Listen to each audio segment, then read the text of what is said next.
An integer is chosen at random from the integers 1 to 50.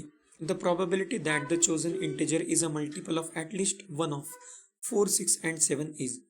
तो एक integer choose किया है 1 to 50 में से और हमें ये प्रोबेबिलिटी कैलकुलेट करना है कि वो 4, 6 और 7 किसी एक का एटलीस्ट मल्टीपल होना चाहिए।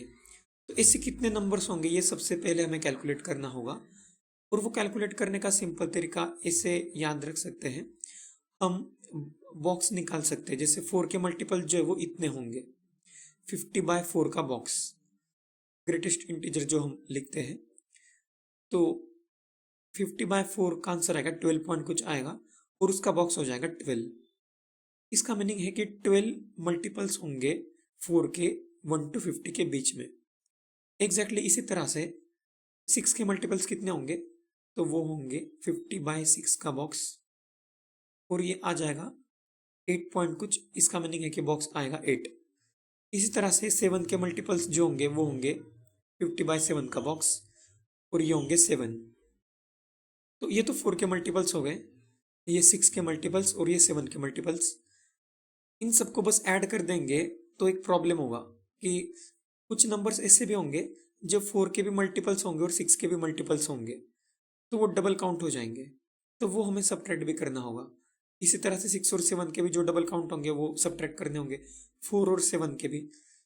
तो इन जनरल अगर हम इसको बोलेंगे तो इसको बोलते हैं इंक्लूजन एक्सक्लूजन प्रिंसिपल।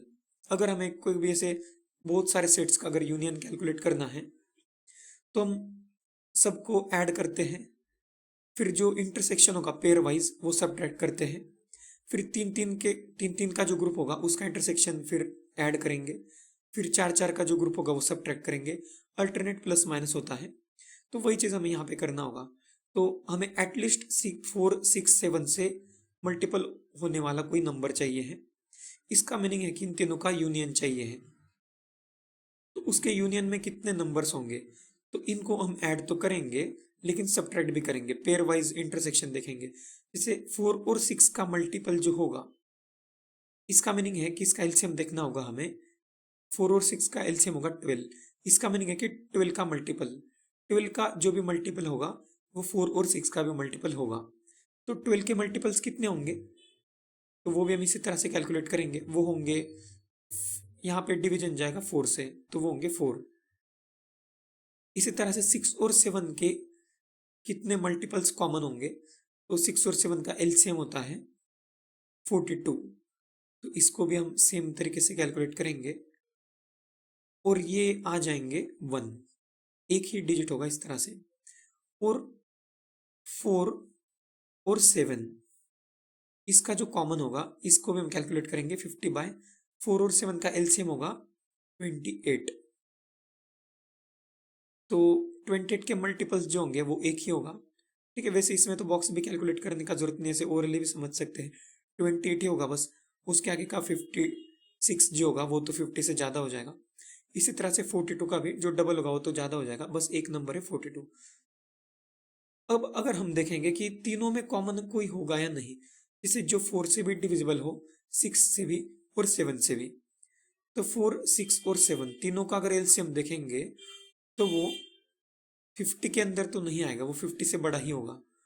तो वैसा तो एक भी डिजिट नहीं है कॉमन का, तो तीनों का कॉमन जो वो 0 होगा।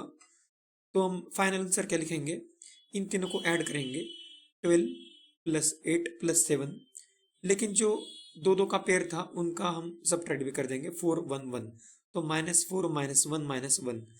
तीनों का जो इंटरसेक्शन है उसको ऐड भी करना होता है, लेकिन वैसा तो कोई है नहीं तो +0 कर देंगे।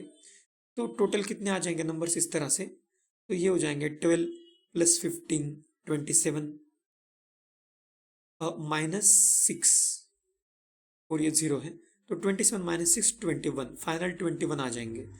और टोटल नंबर्स थे 50, तो ये 21 में से कोई सिलेक्ट करना चाहिए हमें, तो प्रोबेबिलिटी हो जाएगा 21/50। तो यहाँ पे ऑप्शन 20 का आंसर हो जाएगा।